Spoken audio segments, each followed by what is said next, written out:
saying it's bigger than who I am now. So. What do you think they're doing this for? You were talking in the elevator. What do you think they're doing? Why they're doing this to you?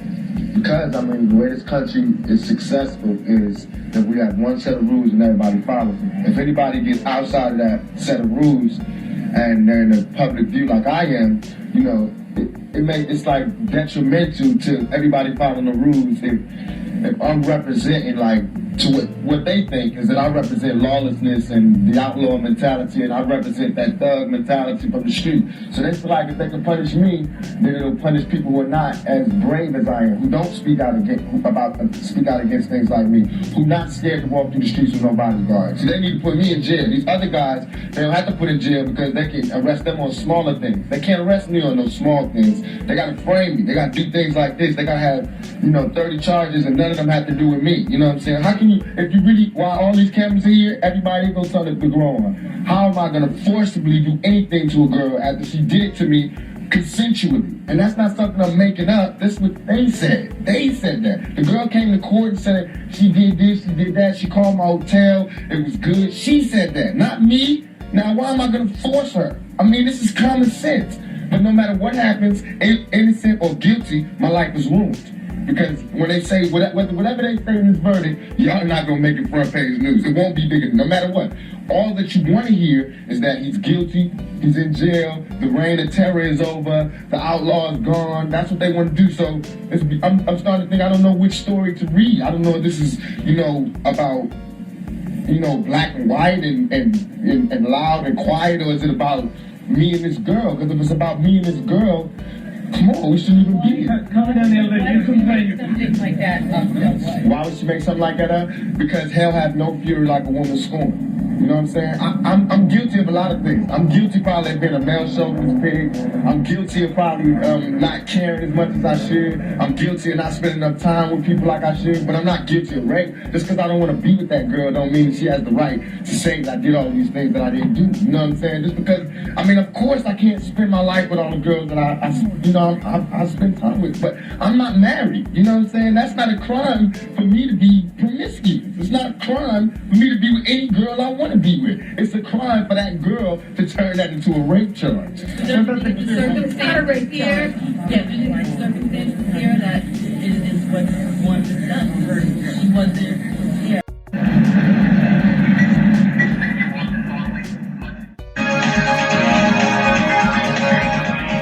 Rap star Tupac Shakur is in a hospital recovering from serious gunshot wounds as a New York jury deliberates his fate regarding sexual abuse charges. Police say Shakur was the victim of a robbery, and though the wounds were serious, he has been conscious and able to talk to his mother on the phone. Mark Shear has more.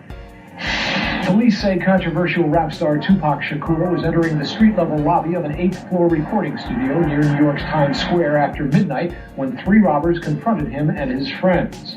They ordered him to the floor. Tupac resisted. He was shot numerous times, at least twice in the head, once in the left arm, once in the thigh, once in the groin area. Shakur and his manager were hospitalized, Shakur undergoing an operation. The 3 assailants got away with jewelry, including about $40,000 worth of Shakur's gold chains and a ring. The rapper had spoken with reporters just hours earlier as a jury in sexual assault charges against him was beginning deliberations. All I do is make rap. All I do is rap and talk loud. My biggest crime is talking loud. The 23-year-old graduate of the Baltimore School of Performing Arts was forging a career not only in music, but in movies. His debut came in Ernest Nickerson's 1992 film Juice. In last year's Poetic Justice, he starred opposite Janet Jackson.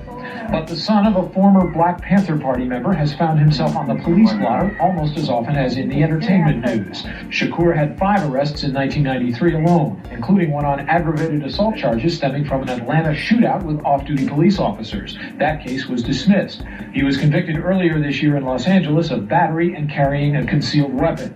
He became a target of then Vice President Dan Quayle's Family Values campaign after the killer of a Texas state trooper claimed the music on Shakur's album Tupacalypse Now made him do it. The trooper's widow is suing Shakur for negligence.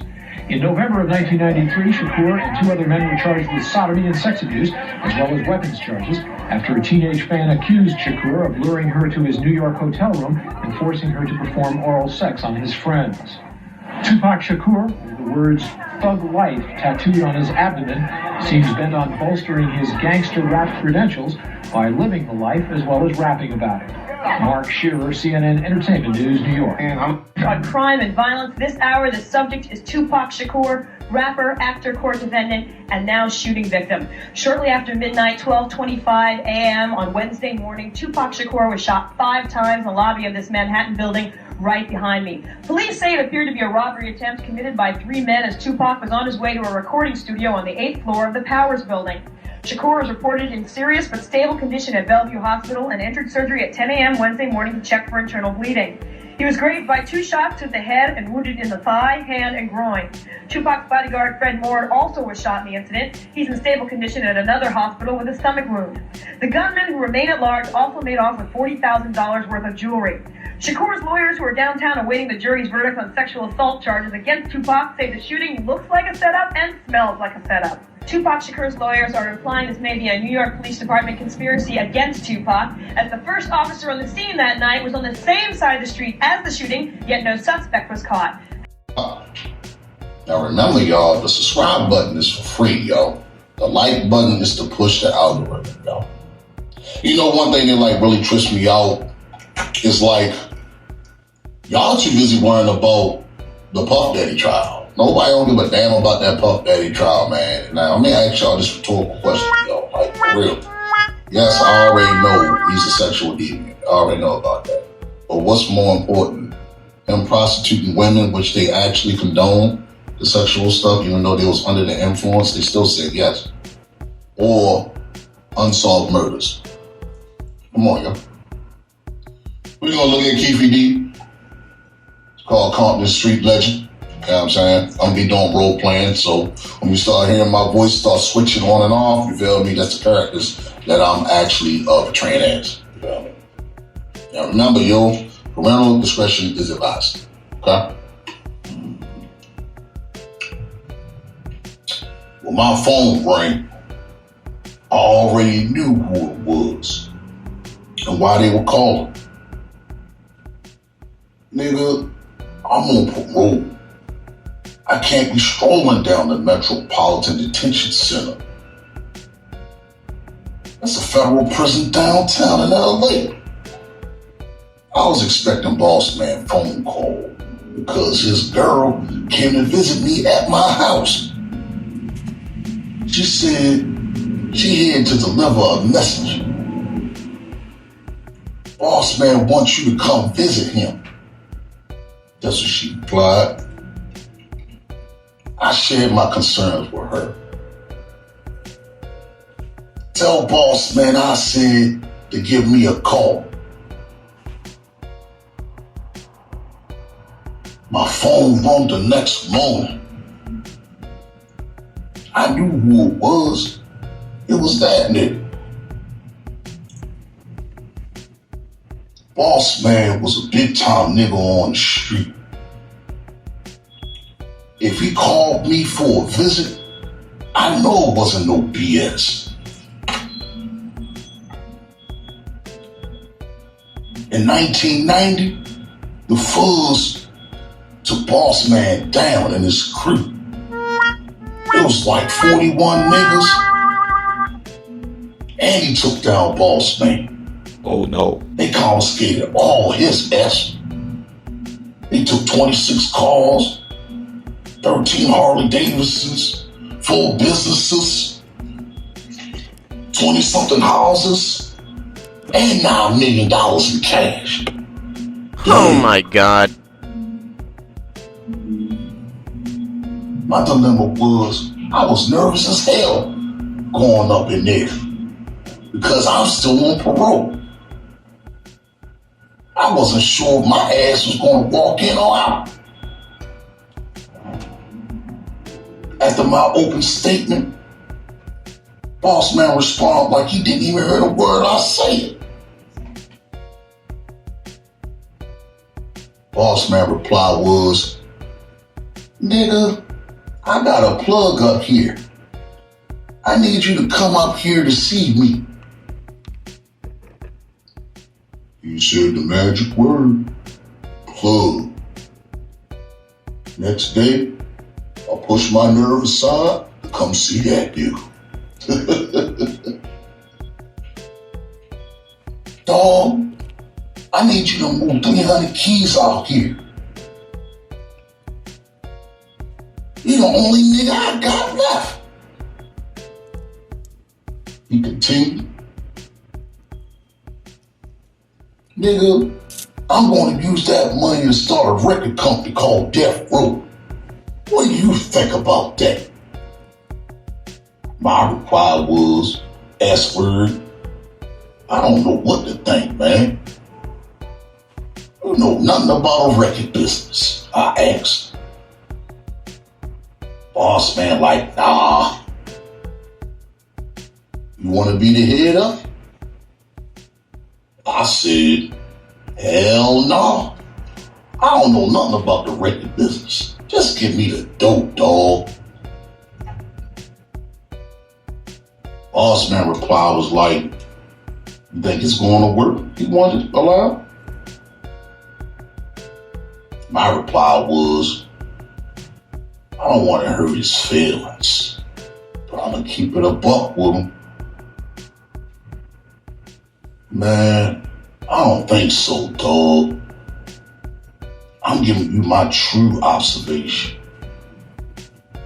As far as moving the dope, though, I'll make that happen. Don't worry about nothing. I assured that nigga. My crew and I did the footwork. Got rid of 300 kilos and delivered the money where it needed to go.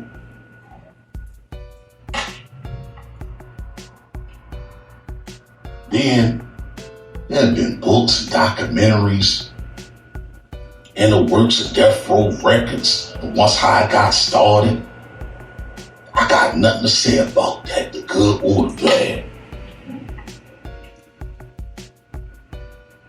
What I do have first-hand knowledge is that the money for Death Row came from real niggas from the street. Boss man was that real nigga that put money up for Death Row Records. I don't know, how he got involved. All I know is Harry-O was locked up at MDC the same time as Boss Man. Both of them had drug cases at the same time. But I know Boss Man is a central player and stuff. I knew that was an undisputable fact. That's how Suge Knight got into it when my boy had a couple of houses in Suge's hood. Boss Man had his girl running things for the record company, but she was only 19 years old, the effing kid. She didn't know nothing about the record business. Boss Man told her, I need you to buy my broad a house and a car. Can you handle her business? Okay?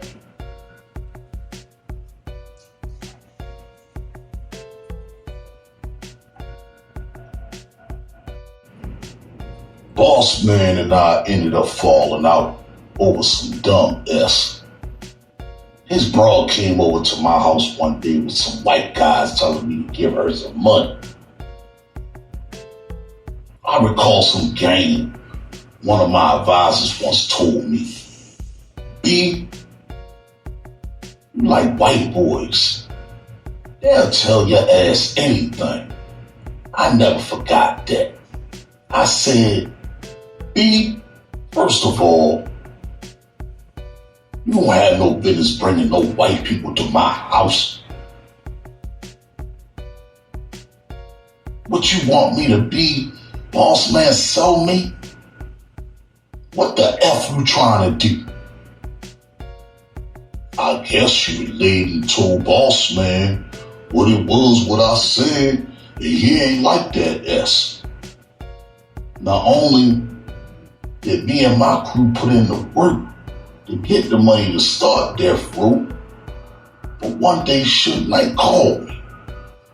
He was trying to get in touch with Eazy-E. Along with Dr. Dre and MC Ren, were all neighboring in Compton Crips set, Kelly Park. Eazy-E We used to sell dope with my brother. And my brother would go along on tours with NWA and the crew. We used to cook dope at his mama's house. I remember when Eazy-E first started. It used to be in turntables and be like, what the F is this? It used to sound terrible. Then when I was in the pen, this fat nigga came over and was like, man, that nigga Earl Wright is rolling. He started rapping. Cruising down the street in my 6'4", I start cracking up.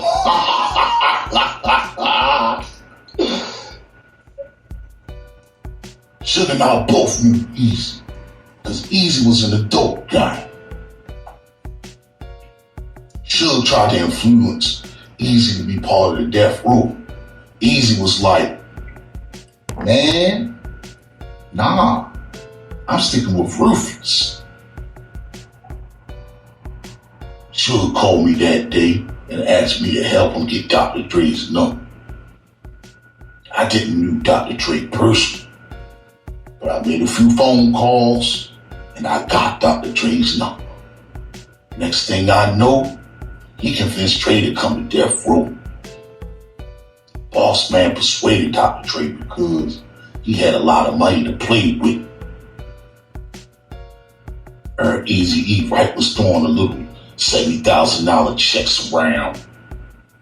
Death Row had millions. When you cook that water, that wet, you an automatic millionaire, nigga. It's the biggest difference in level of money when you prepare the water. When I heard that song, Deep Cover, the first S in Death Row release, I genuinely was happy as hell. Them Compton niggas. About a year later, Death Row blew the F up. And the rest is mother effing history. I came up because the most influential independent record label generating hundreds of millions of dollars. I had some of the biggest names in the hip hop history. Dr. Dre, Snoop Dogg, and Tupac. Dr. Dre was smart to get the F away from that BS right then and there at that time. Now, he's one of the wealthiest guys in hip-hop history. Dre saw that Suge and them were feuding with his homies, going against the hood. They were supposed to be making millions. I didn't know that this process should got me into.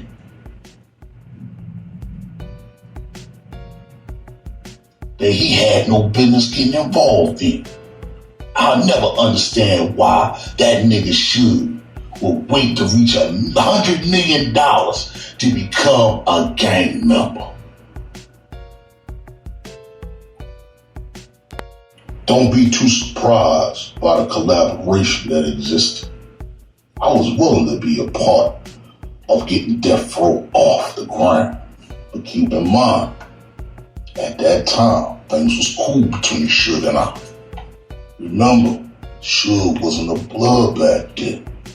He was a college student. Keep that in mind. Trust me. If he was a blood, I would have known it.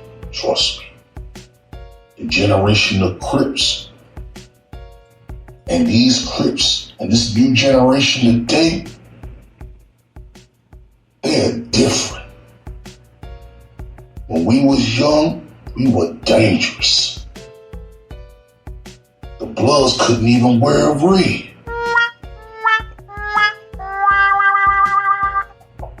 The Bloods was our sworn rivals. Colors matter to us. The Union Blue and the Confederate Gray.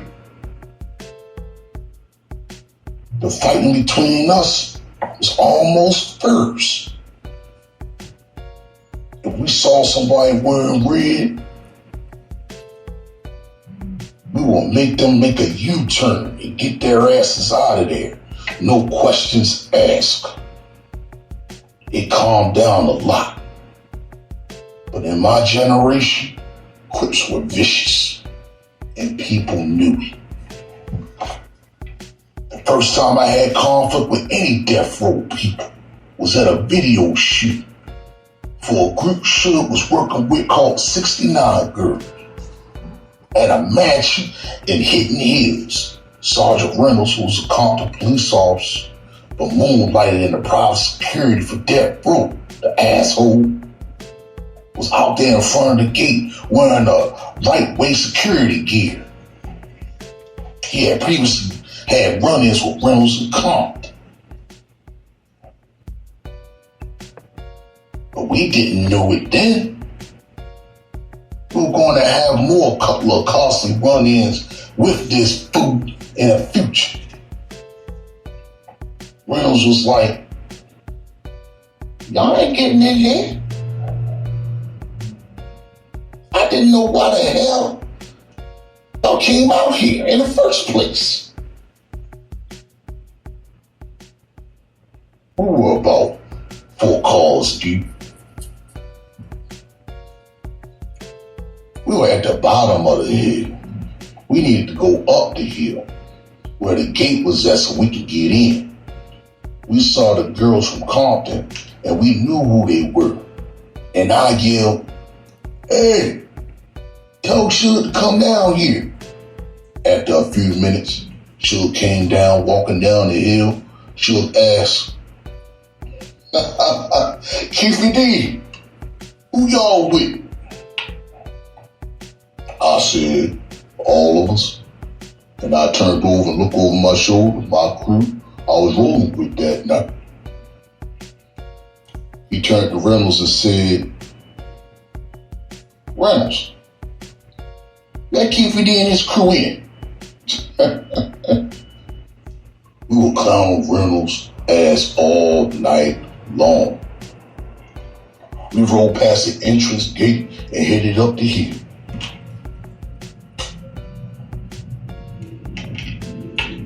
We were in there partying, watching a video shoot. Then Suge got to talking about hooking up and stuff. Suge took a puff of his cigar he was holding and took his head and blew out the smoke and said, man, you ever thought about hooking up? If we would hook up, we'd be on top of the world. I'm thinking in the back of my brain, B, we already on top. He did make some good points about how dominant our team would be if we would join forces. The video shoot started outside by the swimming pool and moved on the inside. We were standing by the stairs. When I began walking up the stairs, this tall ass girl, had to have been at least about 6'1", started tripping. I'm not sure if I started to walk up the steps, I brushed against her ass or something. I guess, I don't know. But if I did, it wasn't intentional. The girl turned and asked and said, this is death row, brother Effa. As if that's supposed to mean something to me or something. B, I don't give a F about none of this S. Suge showered down at her quick.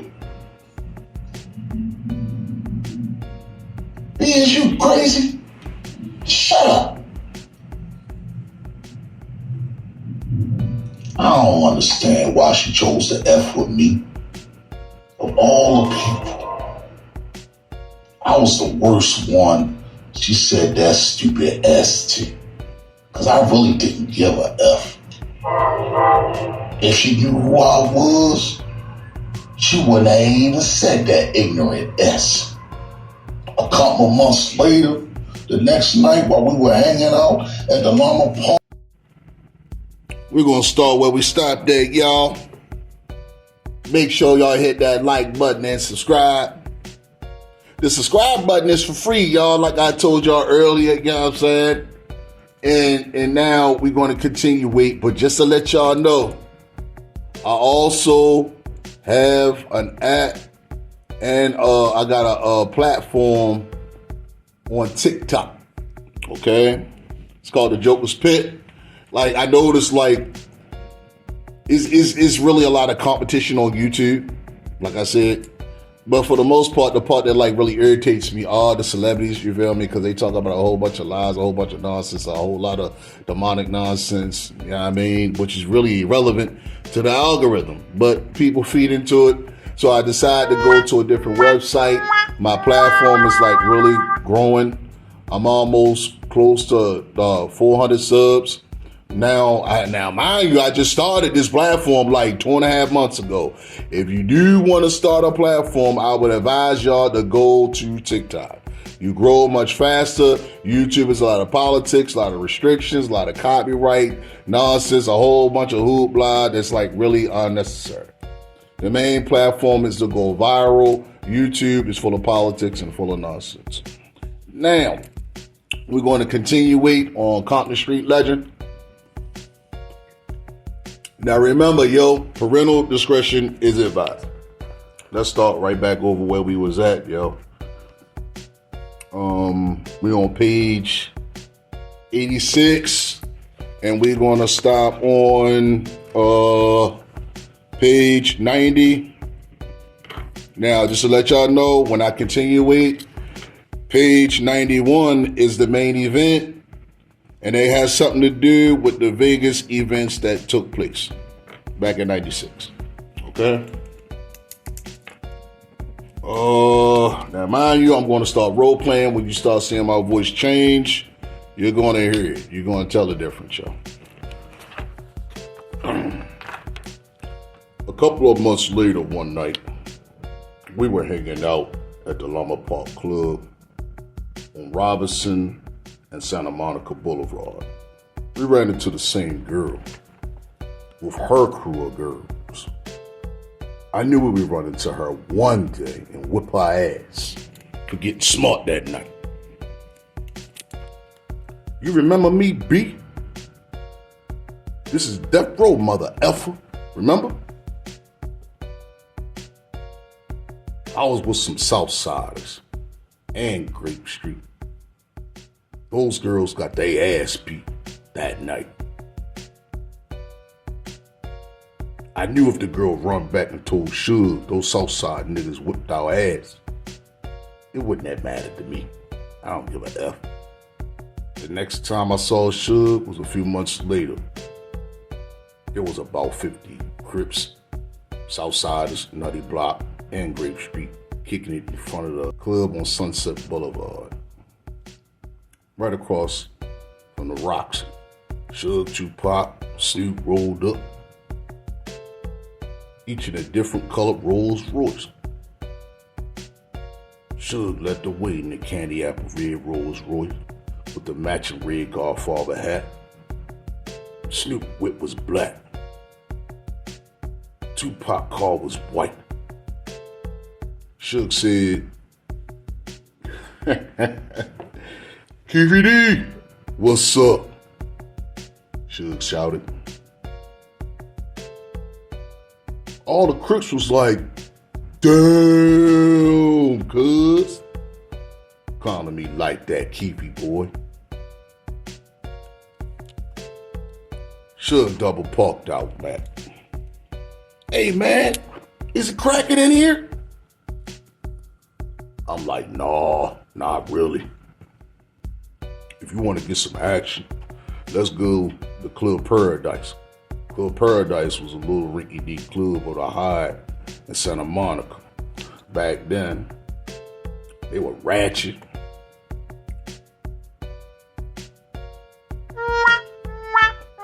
But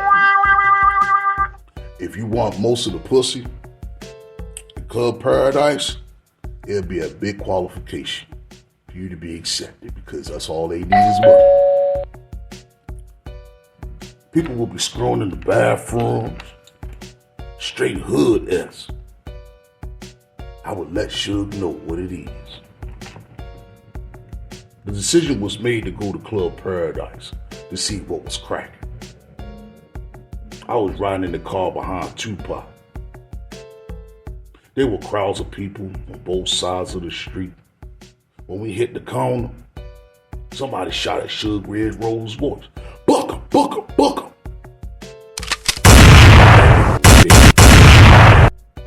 His golf over hat was lying straight on the street.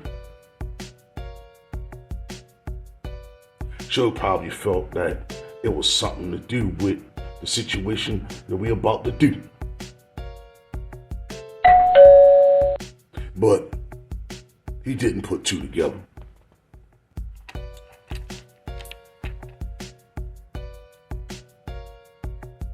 Southside was one of the biggest sets by numbers. We were proud. A close-knit family. We took care of our own. Every level, we knew how to handle things and how to handle our business. One of my little homeboys named Victor received his scholarship to go to college to play football at Pac-10 in Arizona. One day, Victor and I started talking. He shared with me that he was getting ready to head to college in a few days. Despite the hardcore street life we were living in, on the contrary, he had to go. We were very proud of him to make it out on his own and to be on that level and to get out the hood. I told Victor that we were going to have to spend some money and to send him off to college. We wanted him to go to Phoenix to represent Southside correctly. S-word. We wanted our homeboy to be fly. Most dudes on the old campus would be hating on this nigga. I told Victor, go on up to Lakewood Mall and get some school clothes. Oh yeah. We met up in a few minutes. While Victor went to the mall, he ran into 3 Paru gang members who were down with Death Row Crew. They started gang banging on him, throwing up gang signs, calling out their sets, calling the little homie a crab, which is very disrespectful in our world. What those Parus don't know, while they were banging on little homie, there was a cavalry right there in the mall too. Awful timing for them niggas. We had to be on the Havana site for Victor's eyes, because just they were harassing that little homie. About 5 Southsiders mobbed near the mall, bust through the door. When he saw his backup come in, Victor said, "Nigga, it's on. What's that S you talking now, nigga?" Victor was a buff football playing ass nigga. So he knocked one of them niggas out straight cold and took his gold chain by Death Row Records. They got their ass whipped that day. One nigga got knocked out cold. One of the other niggas started seizing real heavy, so we stomped his ass out. Planned on a shopping spree was postponed because of this crap, you feel me? The crew got the F out of there. When the S was over, we didn't even think about it again. It was another day and another life being the Southside crib. When living the gangster lifestyle, you already know that stuff you put out is going to come back. You never know how or when. There's never a doubt. Karma is coming to bite your ass. Oh yeah. This seemed a routine incident in the life of a real street nigga would lead a cascade of events that would change the rap game forever. Well, that was it, yo.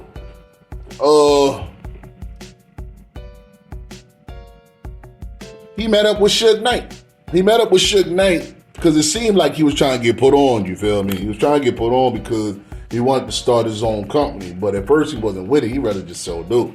You know what I'm saying? So my thing is like this, yo. All right? Now, I don't know if y'all niggas remember Welcome to Death Row, right? Now, remember, Welcome to Death Row was more like how Death Row got started, how it was built, the branch offs, and all this and all that. They threw some type of drug dealer named Harry O, right? But KBD said Harry O wasn't the one that kicked out the door. You know what I'm saying? So which one is it? Either Boss Man kicked out the door or Harry O kicked out the door. See, that's what I'm trying to figure out, fam. Yeah, I mean, we gonna figure this out together, yo. You know what I'm saying? So, but just to let y'all know, the next event, like I said, the next time I bring this bag up, right? We're gonna be talking about the main event. I also see on this chapter it says something about Mike Tyson or something like that. This must be during a particular time during the Mike Tyson fight. Yeah, because I seen the Mike Tyson fight up on here and all this and all that. And that is 1, 2, 3, 4, 5, 6, 7, 8, 9, 10, 11, 12, 13, 14, 15, 16, 17, 18, 19. That's 19 pages. There must have been a lot that happened during that main event, nigga, because it's a 19-page chapter, you feel me? So, we're going to get back with y'all as soon as we can, and we're going to figure out this murder, my nigga. Peace on that note. Remember, yo, before I sign out, yo, follow me on TikTok, yo. Follow me on YouTube as well, because I'm on TikTok and I'm on YouTube. So I get more active on TikTok. So y'all holler at me. Peace, and I'm gone.